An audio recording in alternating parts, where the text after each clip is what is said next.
네, 여러분 반갑습니다. 방구석의 히키남이에요. 이번에도 오랜만에 찾아왔죠?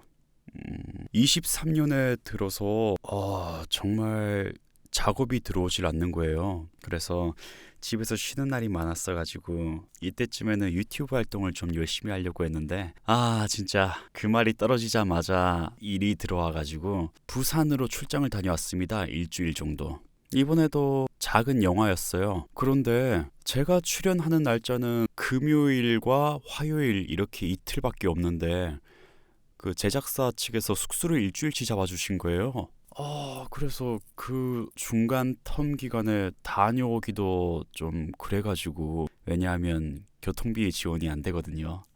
교통비가 꽤 크기 때문에 그냥 숙소에 계속 지내면서 안에서 연기 고민도 많이 하고, 또 틈틈이 부산 여행도 잘 한 것 같습니다. 부산에서 지인들 만나기도 했었고, 또 제 고향 친구가 내려오기도 했었고, 좋은 시간 보냈어요. 부산 여행을 하면서 촬영을 했었는데, 그거는 빠른 시일 내에 영상 편집을 해서 업로드하고 싶네요. 그런데 만들어 보고 좀 부끄럽다 싶으면 회원 영상으로 올리고요. 별로 안 부끄러우면 그냥 일반 영상으로 모두가 볼 수 있게 하겠습니다. 이번 영화 촬영에서 좀 신기했던 점은, 대본을 받았을 때 20대 시절과 노년 시절 이야기가 이렇게 시간 순서대로 이어지더라고요. 그래서 전 당연히 제 역할에 그 노년 배우님이 계시는 줄 알고 있었는데 20대 연기를 제가 하고 나서 그대로 저한테 노인 분장을 해서 노인 연기까지 하는 거예요. 좀 당황스러웠습니다. 하지만 이렇게 몇 년 동안 오디오북을 하면서 단련된 노인 연기가 있기 때문에 그걸 증명할 수 있는 좋은 기회였달까? 말은 이렇게 즐겁게 하고 있지만 촬영 기간 내내 좀 힘들었어요. 정말 많은 공부를 했고, 또 제가 얼마나 아직도 많이 부족한가 그걸 느낄 수 있는 좋은 경험이었습니다. 그래서 결과물이 좀 무섭긴 해요. 네, 일주일 동안 부산에 있다가 오늘 막 서울 집에 도착했습니다. 그러니까 유튜브 업로드 한 지가 꽤 되었기 때문에 오늘은 꼭 촬영을 해야 했습니다. 그럼 사설은 그만 각설하고 오디오북 읽어드릴게요. 이번에도 셜록 홈즈 시리즈고요. 제목은 기어다니는 남자. 이제 정말 셜록 홈즈 시리즈가 몇 편 남지 않았습니다. 다음 컨텐츠는 뭘 어떤 걸 할지 아마 조만간 제 채널 커뮤니티에 설문조사를 올릴 테니까 많은 참여 부탁드립니다. 네, 제가 이번에 읽어드리는 기어다니는 남자, 1923년에 집필된 작품이고요. 제가 저번에 읽어드렸던 토르교 사건 바로 다음 에피소드입니다. 제가 여러분이 보시는 시점에서 우측 상단에 토르교 사건 버튼을 만들어 놓을 테니까 그거 안 보신 분들은 먼저 보고 오시면 좋을 것 같습니다. 얘기가 이어지거나 그런 건 없습니다. 그럼 듣고 마음에 드신 분들은 구독과 좋아요, 하고 싶으신 말씀은 댓글로 부탁드립니다. 그럼 시작합니다. 기어다니는 남자. 20년 전쯤 런던 학계를 발칵 뒤집어 놓았던 프레스버리 교수 관련 사건에 대한 셜록 홈즈의 의견은 늘 똑같았다. 이 특이한 사건을 내가 책으로 출판해서 당시 대학가를 떠돌던 추악한 소문들을 불식시켜야 한다는 것이었다. 하지만 실제로 이 사건을 공개하기 어려운 여러 가지 장애물이 있었기 때문에 꽤나 기이한 이 사건은 내 친구의 수많은 모험 기록을 보관한 내 양철 상자 속에 묻혀 있었다. 그런데 마침내 우리가 이 사건을 공개해도 좋단 허락이 떨어졌다. 아직도 독자들 앞에 내놓기엔 어느 정도 조심스러운 부분이 있긴 하지만 말이다. 내가 홈즈의 간결한 전보를 받은 것은 1903년 9월 초 어느 일요일 저녁이었다. 괜찮으면 당장 와. 안 괜찮더라도 와. SH. 요즘 우리 둘 사이의 관계는 좀 특이했다. 그에겐 몇 가지 꼭 지켜야 할 습관이 있었는데 어느덧 나도 그 습관들 중 하나가 되어 있었다.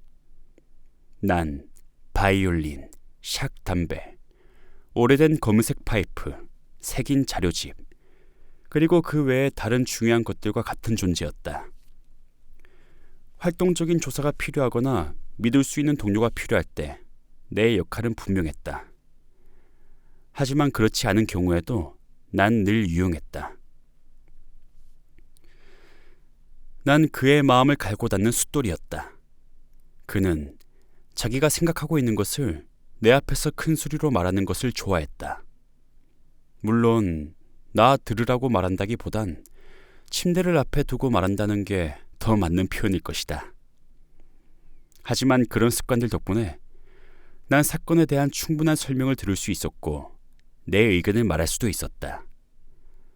물론 내 느려터진 사고체계가 그를 짜증나게 했지만 그것은 오히려 그의 불꽃 같은 직관과 그 느낌을 더 생생하고 신속하게 반짝이도록 만드는 자극제가 되었다.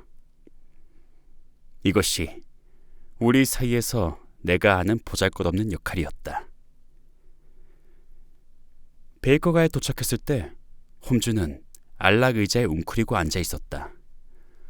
무릎을 끌어안고 파이프를 입에 문 채 미간을 잔뜩 찡그리고 있는 것으로 보아 뭔가 성가신 문제를 고민하고 있는 것이 분명했다. 그는 손을 흔들어 내 낡은 안락 의자를 가리켰을 뿐 내 존재를 까맣게 잊은 것처럼 그대로 앉아 있었다. 반 시간이 지나서야 화들짝 몽상에서 깨어난 그는 특유의 묘한 미소를 지으며 한때 내 집이었던 곳으로 돌아온 나를 맞이했다. 어서 와, 왓슨. 생각에 빠져서 반겨주지도 못했구만. 24시간 전에 좀 기이한 사건을 맡았는데 굉장히 광범위한 문제를 생각해야 했거든. 수사를 할 때 개를 사용하는 것에 대해 짧은 논문을 써볼까 진지하게 생각 중이야. 하지만 홈즈, 그건 전에 이미 썼잖아. 블러드 하운드, 슬루스 하운드. 내가 말했다. 아니야, 왓슨. 분명해진 측면도 물론 있지만 훨씬 더 미미한 문제들이 아직 많이 남아있거든. 너도 밤나무집 사건에서 내가 아이의 마음을 읽고 그것으로부터 추리해서 거만하고 매우 고상한 척하던 그의 아버지의 범죄 행각을 밝혀냈던 거. 자네도 아마 기억할 거야. 물론이지. 기억하다 마다. 그 연장선상에서 걔도 비슷할 거라고 생각해. 걔는 가족의 생활을 반영하지. 혹시 우울한 가정에서 유쾌한 개를 봤나? 행복한 가정에서 우울한 개를 봤냐고. 으르렁거리는 사람들이 사는 집에는 으르렁거리는 개가 있고 위험한 사람들이 사는 집에는 위험한 개가 있기 마련이라고. 그러니까 개의 성향이 바뀌었다면 그 집 사람들의 성향이 바뀌었단 뜻이야. 난 고개를 저었다. 홈즈, 그건 좀 너무 나간 것 같은데? 내가 말했다. 그는 파이프에 다시 담배를 채우고 다시 자리에 앉았다. 마치 내 말을 전혀 듣지 못한 것 같았다. 지금 말한 것을 내가 지금 조사하고 있는 사건에 실질적으로 적용하면 실마리가 풀릴 거야. 이 사건은 엉켜버린 실뭉치 같아. 그 실뭉치에서 느슨한 다른 한쪽 끝을 찾고 있는데 그 느슨한 한쪽 끝에 이런 질문이 놓여 있어. 왜 프레스버리 교수의 충직한 울프 하운드 로이가 주인을 물려고 했을까? 난 다시 의자에 주저앉았다. 좀 실망스러웠다. 이런 시시한 질문이나 하려고 바쁘게 일하고 있는 날 불러낸 건가? 홈즈가 흘낀 나를 건너다 보았다. 왓슨, 자넨 도무지 달라진 게 없구만. 가장 중대한 문제는 가장 사소한 것들에 달려있다는 걸 아직도 모르나? 그건 둘째 치더라도 늙은 철학자가 자네도 물론 프레스버리 교수 알지? 캠퍼드 대학의 그 유명한 생리학자 말이야. 그런 사람이 오랫동안 함께 살아온 헌신적인 친구, 그 울프 하운드에게 2번이나 공격당했다는 게 이상하지 않아? 어떻게 생각해? 걔가 미쳤나 보군. 물론 그런 가능성도 생각해 봐야지. 하지만 그 걔는 다른 사람은 전혀 공격하지 않았어. 이 특별한 경우 말고는 평소에 주의를 성가시게 하는 일도 없었고. 이상해, 왓슨. 이건 정말로 이상해. 응? 초인종 소리가 들리는 걸 보니 베넷 씨가 벌써 도착했나 보구만. 그가 오기 전에 자네와 더 긴 이야기를 나누려고 했는데. 계단을 올라오는 빠른 발소리가 들리고 문을 두드리는 날카로운 소리와 함께 잠시 후 새로운 의뢰인이 나타났다.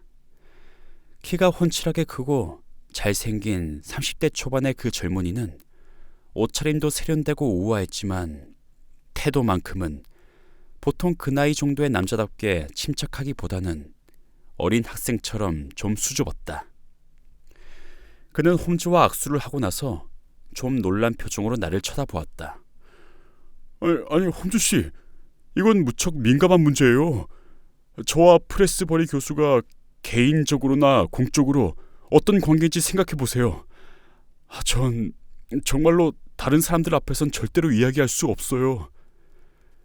그가 말했다. 걱정 마세요, 베넷 씨. 왓슨 박사는 믿을 수 있는 사람이요. 게다가 이 사건을 조사할 때 꼭 필요한 조수이기도 하고요. 예, 좋아요, 홈즈 씨.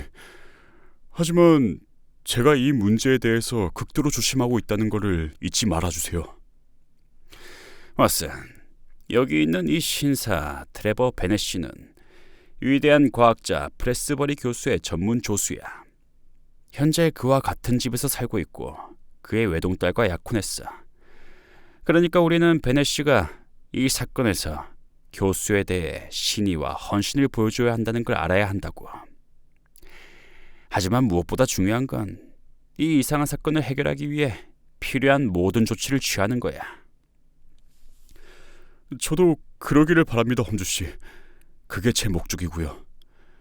왓슨 박사도 이 상황을 알고 있어요? 아직 설명할 시간이 없었습니다. 그럼 새로운 상황을 설명하기 전에 기본적인 사실부터 알려드리는 게 좋겠군요. 그건 내가 설명하죠. 내가 이 사건을 순서대로 옳게 이해하고 있는지 한번 확인해 보려고요. 왓슨, 프레스버리 교수는 유럽 전체의 명성을 떨치고 있는 사람이야. 평생 학구적인 삶을 살았고 스캔들에 휘말린 적도 전혀 없었지. 부인과 사별한 뒤에 딸 이디스와 살고 있어. 그는 내가 알기로는 매우 남자답고 긍정적인 사람이야. 어떤 사람들은 호전적인 성격이라고 설명하겠지만, 그런데 몇 달 전에 문제가 생겼고 그때 삶의 흐름이 깨졌어. 그는 지금 61세인데 비교 해부학의 권위자이자 동료인 모피 교수의 딸과 약혼을 했어. 내가 알기로는 노인다운 이성적인 사랑이 아니라 청소년처럼 광란에 가까운 열정이었다더구만. 세상 그 누구도 연인에게 그보다 더 헌신적일 수가 없을 정도였대. 앨리스 모피는 지성과 미모를 모두 갖춘 완벽한 소녀였기 때문에 교수가 그렇게 홀딱 반한 것도 뭐 이해할만 했지. 하지만 그의 가족들은 그 약혼을 순순히 받아들이지 못했어. 우리도 도를 넘었다고 생각했어요. 우리의 방문자가 말했다. 맞아. 과하고 좀 폭력적이고 부자연스러운 일이었지. 어쨌든 프레스버리 교수가 부자였기 때문인진 몰라도 그녀의 아버지는 반대하지 않았어. 하지만 딸의 입장에서 보면 이미 그녀에게 청혼한 사람이 몇 있었어. 세속적인 관점으로 볼 때 돈이나 명예는 교수보다 못했겠지만 적어도 나이만큼은 훨씬 더 나은 사람들이었다고. 그런데 교수의 기이한 행동에도 불구하고 소녀는 교수를 좋아하는 것 같았어. 딱 한 가지 문제가 있다면 오직 나이뿐이었지. 이 무렵부터 갑자기 교수의 일상에 이상한 일들이 일어나기 시작했어. 교수가 전에는 절대로 하지 않던 행동을 하기 시작한 거야. 아무 말 없이 집을 나가서 2주나 지난 뒤에 여행에 지친 기색으로 돌아왔는데 돌아온 뒤에도 그동안 어디서 뭘 했는지 말하지 않았어. 원래 솔직한 사람이었는데 말이야. 그런데 여기 있는 베넷 씨가 프라하에 사는 친구에게서 편지를 받았는데 프라하에서 프레스버리 교수를 봤다며 비록 이야기를 나누진 못했지만 무척 반가웠다는 내용이 들어있었대. 덕분에 프레스버리 교수가 그동안 어디에 있었는지 우연히 알게 되었지. 이제부터가 중요해. 그때부터 교수에게 이상한 변화가 일어났어. 그는 은밀하고 교활해졌지. 주변 사람들은 늘 교수가 전에 알던 그 사람이 아니라 그의 훌륭한 자질들을 뭔가가 어둡게 가리고 있다는 느낌을 받았어. 하지만 그의 지성은 전혀 영향을 받지 않았어. 그의 강의는 여느 때처럼 훌륭했지. 그런데도 늘 새로운 무언가가 있었어. 불길하고 예상치 못한 새로운 무언가가 느껴졌어. 아버지에게 헌신적이었던 그의 딸은 아버지에게 씌어있는 이 가면을 벗겨내려고 무척 애를 썼지. 물론 그런 상황이라면 누구라도 그랬을 거야. 하지만 모두 헛수고였어. 그럼 베넷 씨, 그 편지들에 대해선 직접 설명해 주시죠. 예. 왓슨 박사님, 교수님은 저에게 비밀이 없었어요. 그걸 분명히 아셔야 합니다. 제가 그의 아들이나 형제였더라도 이보다 더 완벽한 신뢰를 받지 못했을 거예요. 그의 비서로서 전 교수님에게 온 모든 편지를 미리 열어보고 종류별로 분류합니다. 그런데 여행에서 돌아온 뒤부터 모든 것이 달라졌어요. 런던에서 오는 편지들 중에서 우표 밑에 십자가 표시가 있는 곳은 미리 열어보지 말고 따로 챙겨두라고 하더군요. 그런 편지가 몇 개 왔는데 모두 런던 동부 중앙우체국 소인이 찍혀 있었고 글씨를 제대로 배우지 못한 사람이 쓴 글씨 같았습니다. 교수님이 그 편지에 답장을 하셨는지 모르겠지만 아무튼 제 손을 거치거나 우리가 운영하는 우표물 바구니를 거치진 않았습니다. 그리고 그 상자 얘기도요. 홈즈가 말했다. 참, 상자. 교수님은 여행에서 돌아올 때 작은 나무 상자를 가져왔어요. 독일을 연상시키는 특이한 문양이 조각되어 있었기 때문에 유럽 대륙에서 사오셨나 보다 생각했습니다. 교수님은 그 상자를 도구를 모아두는 찬장에 올려놓았어요. 어느 날 제가 캐뉼라 주사기를 찾다가 상자를 잠깐 들었는데 어찌나 화를 내는지 정말 깜짝 놀랐습니다. 호기심에 살짝 들어봤을 뿐인데 말이죠. 그런 일이 일어난 건 그때가 처음이었죠. 전 마음 깊이 상처를 받았어요.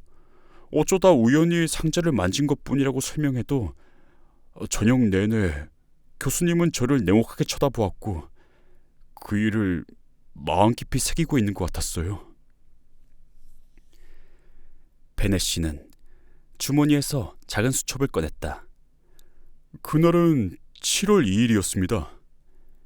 그가 말했다. 정말 훌륭한 증인이군요. 날짜가 필요할지도 몰랐거든요. 홈즈가 말했다. 훌륭한 선생님들한테서 배운 방식이죠. 교수님의 행동이 이상해진 뒤로 그분을 관찰하고 기록하는 게 제 의무라고 생각했어요. 그래서 수첩에 날짜까지 기록한 거예요. 로이가 서재로 들어가던 교수님을 공격했던 날도 7월 2일 바로 그날이었습니다. 그리고 7월 11일에도 비슷한 일이 있었고 7월 20일에도 같은 기록이 있네요. 그래서 우린 로이를 마구간으로 쫓아내야 했습니다. 무척 사랑스럽고 다정한 그녀는 제 얘기가 너무 지루한가요? 베넷 씨가 비난하는 투로 말했다. 홈즈가 전혀 듣지 않고 있는 것이 너무나 분명했기 때문이었다. 굳은 얼굴로 멍하니 천장을 바라보고 있던 홈즈는 간신히 정신을 차렸다. 특이해.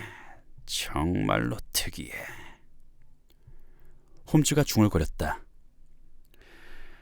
이렇게 자세한 부분까진 나도 몰랐군요. 베넷 씨, 이제 기본적인 사실들은 다 정리가 된 것 같으니까 새로운 사실에 대해 설명해 주세요. 우리의 방문자의 쾌활하고 정직한 얼굴이 흐려졌다. 뭔가 암울한 기억이 떠오른 모양이었다. 지금 말씀드리는 것은 그저께 밤에 일어난 일입니다. 전 새벽 2시까지 잠을 못 이루고 누워서 뒤척이고 있었는데 복도에서 뭔가 숨을 죽인 듯 무딘 소리가 들렸어요. 전 방문을 살짝 열고 밖을 엿봤습니다. 일단 교수님이 복도 끝에 있는 방에서 주무신다는 것부터 말씀드려야겠습니다. 그가 말했다. 날짜가 언제였죠? 홈즈가 물었다. 우리의 방문자는 불쑥 끼어든 질문에 짜증이 난 게 분명했다. 아까 그저께 밤이라고 말씀드렸잖아요. 그러니까 9월 4일이요. 홈즈는 고개를 끄덕이며 미소를 지었다. 계속하세요. 홈즈가 말했다. 교수님은 복도 끝에 있는 방에서 주무시니까 계단 쪽으로 가려면 제 방문 앞을 지나가야 합니다. 정말 끔찍한 경험이었어요, 홈즈 씨. 전 웬만한 사람들보다 강심장이라고 생각하는데 그걸 보곤 정말 너무 깜짝 놀랐어요. 복도는 어두웠습니다. 복도 중간에 있는 자그마한 창문으로 달빛이 창문 크기만큼 비춰들고 있었을 뿐이었죠. 뭔가 잔뜩 웅크린 형체가 복도를 따라 움직이고 있었는데 갑자기 창문으로 비춰드는 빛 속에서 형체가 드러났습니다. 그건 바로 교수님이었어요. 아니, 교수님이 기억하고 있었던 거예요. 홈즈 씨, 기억하고 있었다니까요? 그것도 손과 무릎으로 기억하는 게 아니라 손과 발로 기억하는 거였어요. 얼굴은 손 사이에 묻고요. 그런데도 아주 자연스럽게 움직이고 있었어요. 전 너무 놀라 몸이 굳었지만 교수님이 제 문 앞까지 왔을 땐 가까스로 정신을 차리고 뭔가 도와드릴 게 있는지 물어봤습니다. 그런데 교수님의 대답이 완전 별났어요. 교수님은 벌떡 일어서더니 저에게 악랄한 막말을 퍼붓곤 급히 계단을 내려갔어요. 1시간이나 기다렸지만 돌아오지 않더군요. 아마 날이 샌 뒤에나 돌아오신 게 분명합니다.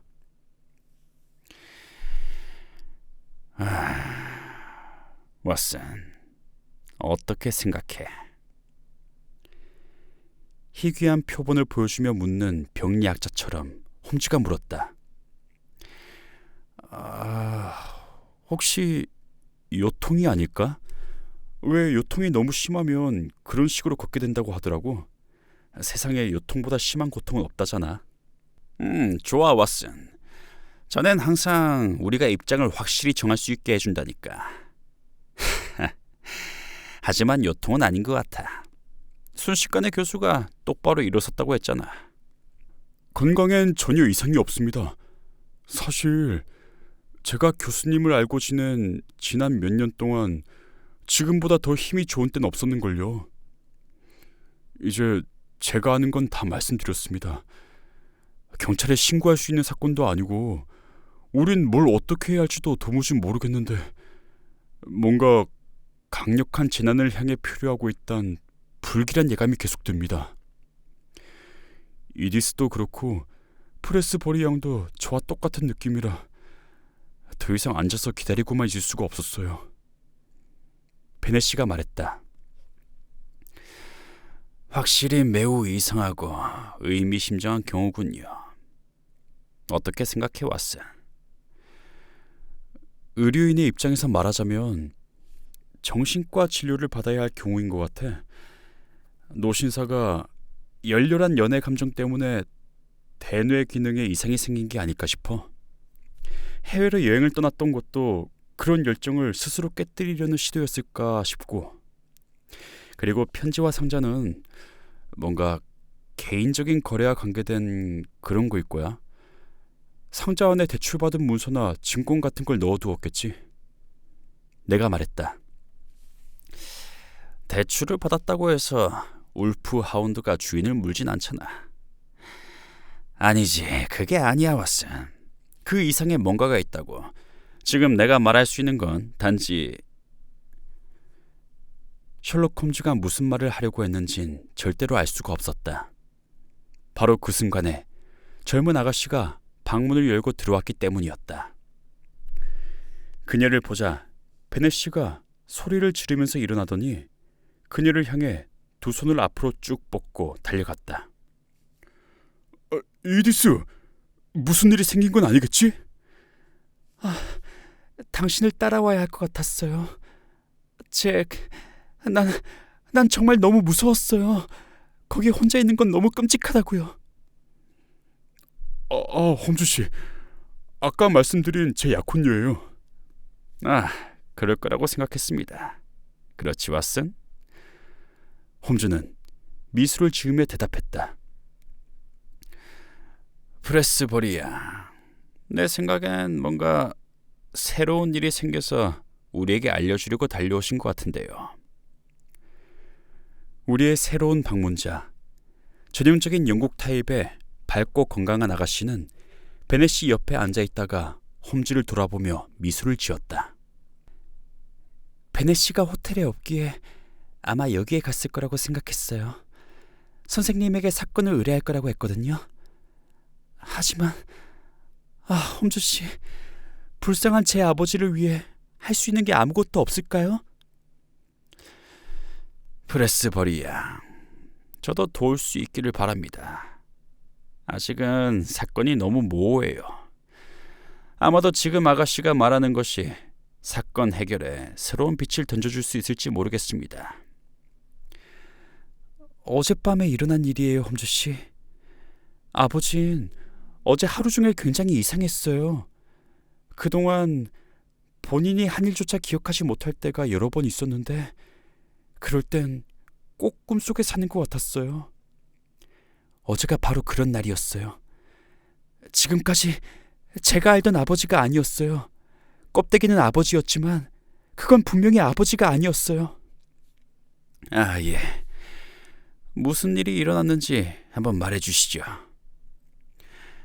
한밤중에 개가 어찌나 격렬하게 짖어댔는지 잠에서 깼습니다. 불쌍한 로이는 지금 마구간 앞에 묶여 있어요. 전 요즘 늘 방문을 잠그고 자요. 그러니까 베네시가 말씀드렸겠지만 우리 모두 위험이 다가오고 있다는 걸 느끼고 있거든요. 제 방은 3층에 있어요. 창문에 블라인드를 치지 않아서 밝은 달빛이 비쳐들고 있었어요.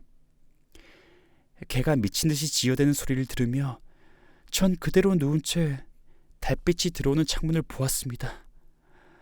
그런데 세상에, 아버지가 창문에서 저를 들여다보고 있는 거예요. 홈즈씨, 얼마나 놀랐는지 정말 무서워서 죽을 뻔했어요. 아버지는 한 손은 창틀에 대고 다른 한 손으론 창문을 밀어 올리려고 했어요. 그때 창문이 열렸다면 전 아마 기절했을 거예요. 절대로 헛것을 본 게 아니에요, 홈즈씨. 절대 환상이라고 치부하지 마세요. 아마 한 20초쯤 될 거예요. 전 완전히 얼어붙은 채 그 얼굴을 지켜보았어요. 그것이 사라진 뒤에도 전 침대에서 튀어나와 창밖을 내다볼 수가 없었어요. 도무지 그럴 수가 없었어요. 아침까진 전 그렇게 얼어붙은 채 벌벌 떨면서 누워 있었습니다. 아침 식사 시간에 아버진 신경이 매우 날카롭게 곤두서 있었지만 간밤의 일에 대해선 아무 말도 하지 않았어요. 저 역시 그랬고요. 다만 시내에 나갔다 오겠다고 말하고 이리 온 거예요. 홈즈는 프레스버리 양의 이야기를 듣고 굉장히 놀랐다. 아니, 아가씨. 방이 3층이라고 하셨죠? 정원에 그렇게 긴 사다리가 있습니까? 아니요, 홈즈 씨. 그래서 더 놀랍다는 거예요. 도대체 창문까지 올라올 방법이 없는데 아버지가 창문에 있었으니까요. 날짜가 9월 5일이군요. 확실히 그게 문제를 복잡하게 합니다. 홈즈가 말했다. 이번엔 젊은 아가씨가 놀란 표정을 지었다. 날짜를 언급하신 것이 벌써 두 번째입니다. 홈즈 씨, 날짜가 사건에 어떤 영향을 미칠 수 있는 건가요? 베네시가 물었다. 그럴 수도 있습니다. 충분히 가능한 일이죠. 하지만 아직은 정보가 충분하지 않군요. 설마 달의 단계와 관련된 정신 이상 증세를 생각하시는 건가요? 아니요. 전혀 다른 쪽으로 생각하고 있습니다. 날짜를 확인해 봐야 하니까 수첩을 놓고 가세요. 왓슨, 이제 우리가 할 일이 분명해졌어. 아가씨 말로는 아버지가 특정 날짜에 일어난 일을 거의 또는 전혀 기억하지 못한다고 하니까 내 생각엔 아가씨의 직관이 분명히 오라. 그럼 그런 날짜에 약속했던 것처럼 교수를 찾아가는 거야. 그러면 교수는 자기가 기억을 못하는 것으로 생각할 거고 우린 교수 가까이에서 그를 관찰하며 사건을 조사하는 거야. 훌륭한 작전이에요. 하지만 미리 경고하는데 교수님은 화를 잘 내고 굉장히 폭력적이 될 때가 가끔 있습니다. 베네시가 말했다. 홈즈는 미소를 지었다. 내 추리가 맞는다면 우리가 당장 그곳에 가야 할 이유가 있습니다. 아주 유력한 이유죠. 베네시, 내일 캠퍼드에서 만납시다. 왓슨, 거기 체커스라는 여관이 있는데 늘 고급 와인과 깨끗한 침대보를 제공하는 곳이야. 그리 편하진 않겠지만 앞으로 며칠 동안 그곳에서 지내야겠어. 월요일 아침에 우리는 그 유명한 대학 도시로 향했다. 아무데도 매이지 않은 홈즈 입장에서야 쉬운 일이겠지만 늘 정신없이 바쁘고 예약 환자도 많은 내 입장에선 이렇게 시간을 내는 것이 무척 어려운 일이었다. 홈즈는 전에 말한 그 오래된 호텔에 도착해서 짐을 풀 때까지 사건에 대해선 아무 말도 하지 않았다. 왓슨, 점심 식사 직전에 교수를 만날 수 있을 거야. 11시에 강의가 끝나면 다음 강의까지는 집에 있을 거거든. 무엇 때문에 방문했다고 말할 건데? 홈즈는 수첩을 힐끗 보았다. 8월 26일에 교수는 흥분 상태였어. 그런 시기에 자기가 뭘 했는지 기억도 흐릿할 테니까 우리가 그날 약속한 것 때문에 왔다고 주장하면 교수도 감이 아니라고 잡아댈 수는 없을 거야. 그러면 좀 뻔뻔해져야 하는데 할 수 있겠어? 노력해 보는 수밖에. 와, 굉장히 왓슨. 노력해 보는 수밖에. 마치 회사의 좌우명 같아. 그럼 이 지역에 사는 친절한 사람이 우리를 안내해 줄 거야. 멋지게 생긴 마부가 못지않게 멋지고 말쑥한 이륜마차에 우릴 태우고 줄지어선 대학 건물들 사이로 달려갔다. 마지막 가로수가 늘어선 길로 접어드니 잔디밭으로 둘러싸이고 보랏빛 등나무꽃이 만발한 아름다운 집이 나타났다. 안락함을 넘어 사치스러움이 느껴지는 집이었다.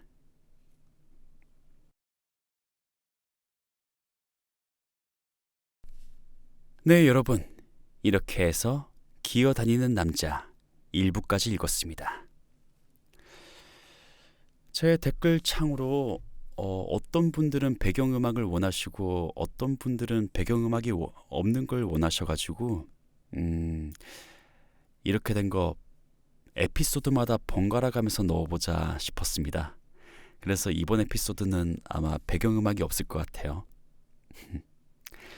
네, 전 다다음 주에도 일정이 있기 때문에 그 전까지 다시 찾아와서 2부를 읽어드리겠습니다. 그럼 모두 들어줘서 고맙고요. 모두 좋은 밤 되시길.